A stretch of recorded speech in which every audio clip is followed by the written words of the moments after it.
মিলিতাওর স্ত্রীকে বিয়ে করেছেন পেরেরা, আবার পেরেরার স্ত্রীকে বিয়ে করেছেন মিলিতাও। অথচ মিলিতাও আর পেরেরা দুজনেই খেলেন ব্রাজিলের হয়ে। তবে পুরনো হলেও এখনো আলোচিত ও বেশ হাস্যকর এই ঘটনা, যেখানে সতীর্থদের মাঝে হয়েছে স্ত্রী বদল। আরও থাকছে প্রতিবেদনে। ব্রাজিলিয়ান ফুটবলে মাঠের বাইরের গল্প প্রায় আলোচনা জন্ম দেয়। তবে এডার মিলিতাও ও পেরেরাকে ঘিরে সম্পর্কের সমীকরণ যেন সবকিছুকেই ছাড়িয়ে গেছে। ঘটনার শুরুটা বেশ আগেই। ব্রাজিলিয়ান মডেল ও ইনফ্লুয়েন্সার কারোলিনে লিমা একসময় সম্পর্কে ছিলেন মিলিতাওয়ের সঙ্গে এবং তাদের একটি সন্তানও রয়েছে। পরে তিনি সম্পর্কে জড়ান পেরেরার সঙ্গে, যা তারা সামাজিক যোগাযোগ মাধ্যমে প্রকাশ্যেই তুলে ধরেছিলেন। এদিকে নতুন মোড় নেয় যখন মিলিতাও নিজের নতুন সম্পর্ক সামনে আনেন।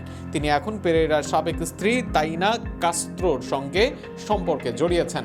ইনস্টাগ্রামে একসঙ্গে ভিডিও ও ছবি প্রকাশ করে নিজেদের সম্পর্কের বিষয়টি কার্যত নিশ্চিত করেন। তাইনা কাস্ত্রো ও পেরেরার বিচ্ছেদ ঘটে 24 সালের জুলাই, যা পরে পেরেরা আনুষ্ঠানিকভাবে নিশ্চিত করেন।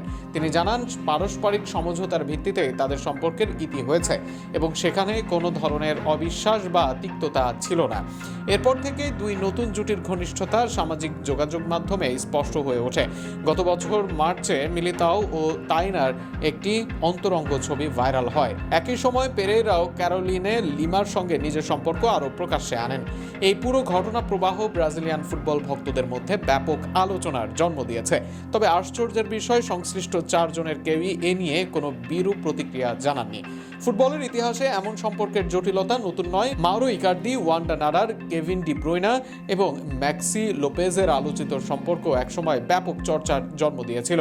সব মিলিয়ে মিলিতাও পেরেরা ঘিরে এই সম্পর্কের পালাবদল আবারও মনে করিয়ে দিল, ফুটবলের নাটক শুধু মাঠেই সীমাবদ্ধ নয়, মাঠের বাইরেও কম আকর্ষণীয় কিছু ঘটে না।